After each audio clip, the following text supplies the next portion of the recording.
बिस्मिल्लाहिर्रहमानिर्रहीम। अस्सलाम वालेकुम स्टूडेंट्स। आज हम करने जा रहे हैं 9th क्लास मुताला पाकिस्तान चैप्टर नंबर 2 तरीक़े पाकिस्तान और पाकिस्तान का क़याम का अगला टॉपिक। और आज का हमारे पास टॉपिक है क़रारदाद मक़ासिद यानी कि ऑब्जेक्टिव रेजोल्यूशन। और इससे पहले वाले लेक्चर में हम लोगों ने डिस्कस किया था लियाक़त अली ख़ान को, उनकी कंप्लीट डिटेल हम लोगों ने देखी थी।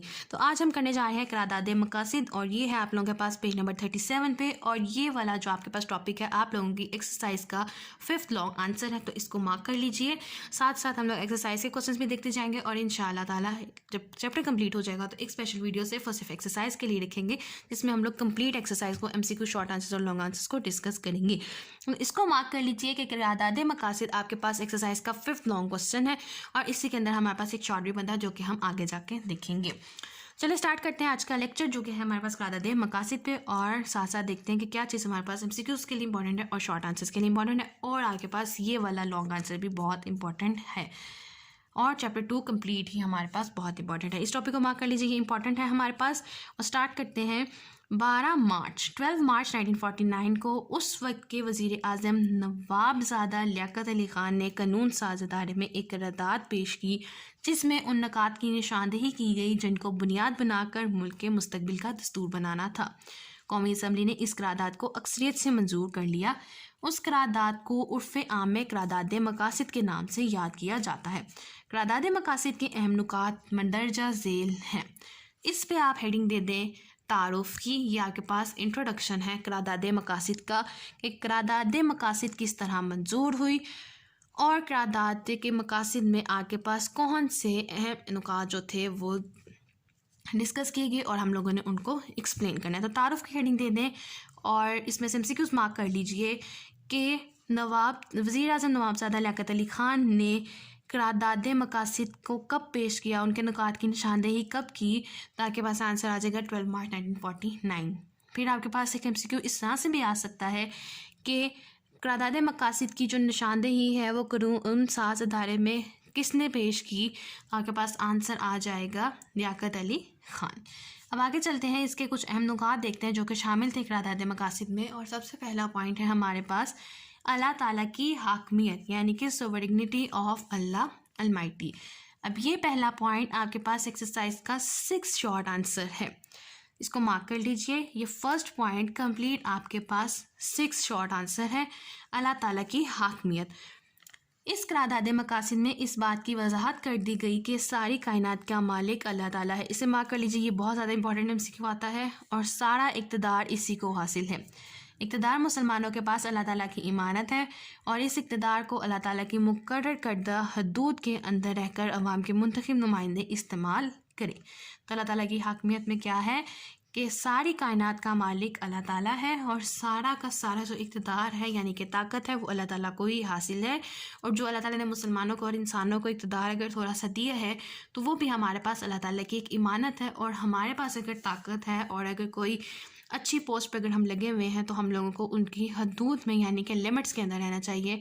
अपने ओहदे की, अपनी सीट की जो है लिमिट्स को एक्ससीड नहीं करना चाहिए और नाइंसाफ़ी से काम नहीं करना चाहिए। तो उन्होंने इसमें इसी चीज़ को एक्सप्लेन किया है कि इस इक़्तिदार को अल्लाह ताला के मुकर्रर करदा हदूद के अंदर रहकर अवाम के मुंतखब नुमाइंदे इस्तेमाल करें। अवाम के मुंतखब नुमाइंदा से मुराद ये होता है कि जो इलेक्टेड पीपल यानी कि जो इलेक्शन होते हैं और हम किसी पार्टी को इलेक्ट करते हैं तो वो हमारे पास आ जाते हैं अवाम के मुंतखब नुमाइंदे। हम वोट करते हैं और हम लोग पीपल्स को इलेक्ट करके लेके आते हैं। हम लोग खुद इलेक्ट करते हैं कि हम लोगों के पास जो अब हुक्मरान है वो कौन सी पार्टी होगी या कौन से हमारे पास बनेंगे। खैर हम लोगों को पार्टी के चक्कर में नहीं पड़ना, हम लोगों ने डिस्कस करना था अल्लाह ताला की हाकमियत को। सेकंड आ जाता है हमारे पास इस्लामी इक़्तिदार की पाबंदी। फॉलो द इस्लामिक वैल्यूज़ के इस्लामी इक़्तिदार की पाबंदी की जाए। क़रारदाद मक़ासिद में इसी बात की निशानदेही की गई है कि पाकिस्तान में इस्लामी इक़्तिदार मसलन अब कौन कौन से इस्लामी इक़्तिदार हैं, जमहूरियत, आज़ादी, रवादारी और माशरती इंसाफ को फ़रोग़ दिया जाए। तो क़रारदाद मक़ासिद में कौन कौन से इस्लामी इक़्तिदार शामिल किए गए, मिसाल के तौर पे आपने लिखने हैं जमहूरियत, आज़ादी, रवादारी और माशरती इंसाफ को फ़रोग़ दिया जाए। थर्ड पॉइंट आ जाता है इस्लामी तर्ज़ ज़िंदगी, इस्लामिक वे ऑफ लाइफ। मुसलमानों को अपनी इनफरादी और इज्तिमाई ज़िंदगी इस्लाम के बताए हुए असूलों के मुताबिक गुजारने के लिए बेहतर और मुनासिब माहौल फ़राहम किया जाए। या आपके पास MCQ आ सकता है कि मुसलमानों को अपनी इनफरादी और इज्तिमाई ज़िंदगी किसके बताए हुए असूलों के मुताबिक गुजारनी चाहिए? इस्लाम के बताए हुए असूलों के मुताबिक। फोर्थ आ जाता है आपके पास अक़लियतों का तहफ़्फ़ुज़, प्रोटेक्शन ऑफ माइनॉरिटीज़।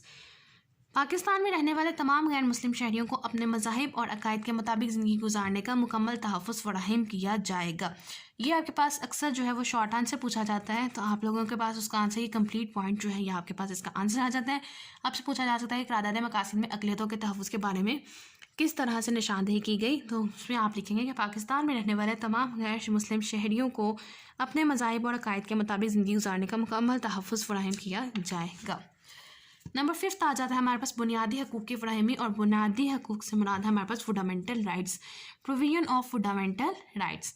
तमाम शहरियों को किसी नस्ली, माशरती, माशी और मजहबी तआस्सुब के बगैर तमाम शहरी हकूक़ फ़राहम किए जाएंगे। 6 पॉइंट आ जाता है हमारे पास वफाकी निज़ाम हुकूमत, फेडरल फॉर्म ऑफ गवर्नमेंट। इसमें है हमारे पास क़रारदाद मकासिद में वजाहत कर दी गई कि पाकिस्तान का निज़ाम वफाकी जमहूरी होगा। इसे मार्क कर लीजिए कि पाकिस्तान का निज़ाम कैसा होगा।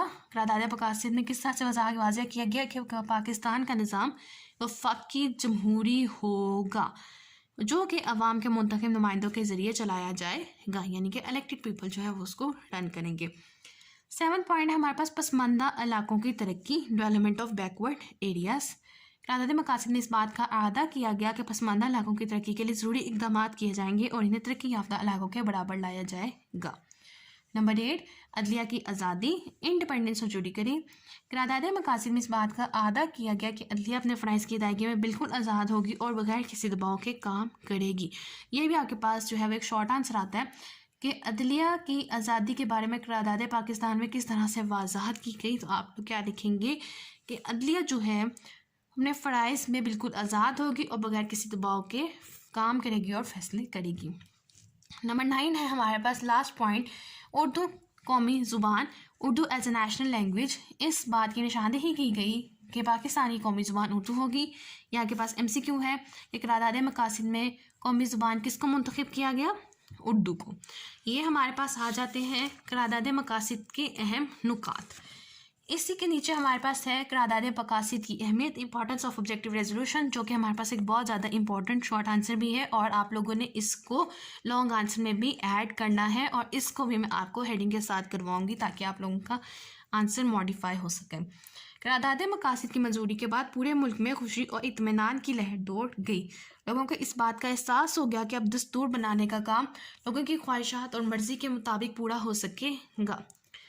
अब उसकी फ़र्स्ट इंपॉर्टेंस है हमारे पास। क़रारदाद मकासिद की अहमियत का अंदाज़ा इस बात से लगाया जा सकता है कि इस क़रारदाद की मंजूरी के बाद मुल्क में दस्तूर बनाने का काम का आगाज़ कर दिया गया। दस्तूर यानी कि रूल्स वगैरह बनाने की।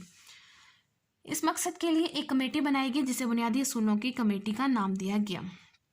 इस पॉइंट पे आप हेडिंग दे लो, दस्तूर बनाने के काम का आगाज़, दस्तूर बनाने के काम का आगाज़।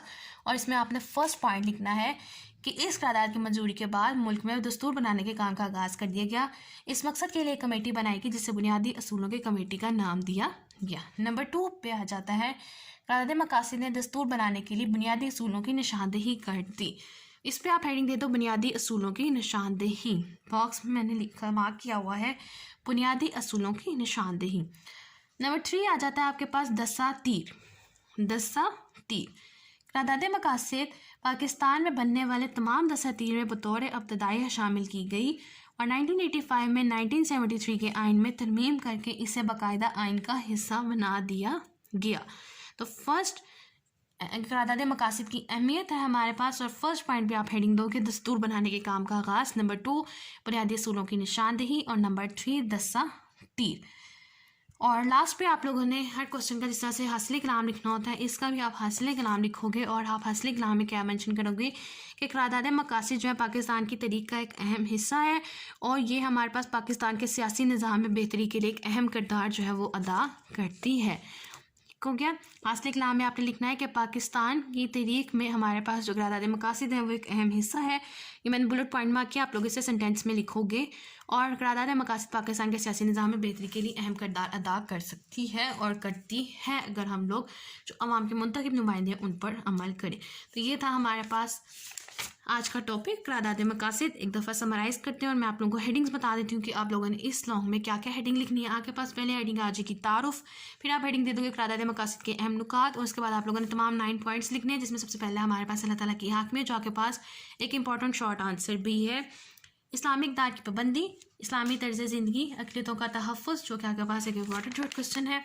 बुनियादी हकूक़ की फ़राहमी, वफ़ाक़ी निज़ाम हुकूमत, जो कि आपके पास एक इंपॉर्टेंट MCQ है।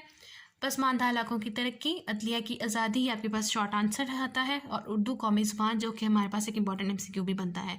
फिर आप हेडिंग दोगे क़रारदाद मकासिद की अहमियत, यानी कि इंपॉर्टेंस ऑफ ऑब्जेक्टिव रेजोल्यूशन, उसमें ये फर्स्ट लाइन लिखोगे, उसके बाद आप लोगों ने इनकी इंपॉर्टेंस के 3 पॉइंट्स लिखने, और ये आपके पास एक बहुत इंपॉर्टेंट शॉर्ट आंसर है और अक्सर आता है और पूछा जाता है। इसमें फर्स्ट पॉइंट पे आप हेडिंग दोगे दस्तूर बनाने के काम का आगाज़, नंबर 2 बुनियादी असूलों की निशानदेही, नंबर 3 दस्तूर, और लास्ट पे आप लिखोगे हासिल कलाम। और हासिल कलाम में आपने क्या लिखना है कि क़रारदाद मकासिद पाकिस्तान की तहरीक का एक बहुत अहम हिस्सा है और पाकिस्तान के सियासी निज़ाम में ये हमारे पास बेहतरी का किरदार, अहम किरदार जो है वो अदा करता है। स्टूडेंट्स, मुझे उम्मीद है कि आप लोगों को आज का लेक्चर, जो कि हमारे पास टॉपिक था क़रारदाद मकासिद, मुकम्मल तौर पर समझ आ गया होगा। इनकेस कोई क्वेश्चन है, कोई क्वेरी है जो आप लोगों के बिस्टर क्लियर नहीं हुई, या कोई कन्फ्यूजन या कोई क्वेश्चन है, तो आप लोग मुझसे पूछ सकते हैं। और लास्ट में सिर्फ मेरी आप सबसे एक रिक्वेस्ट है, काइंडली प्लीज़ चैनल को सब्सक्राइब कर दीजिए, वीडियो को लाइक कर दीजिए और ज़्यादा से ज़्यादा शेयर कीजिए, ताकि 1000 सब्सक्राइबर्स का टारगेट जल्द से जल्द मुकम्मल किया जा सके। Thank you.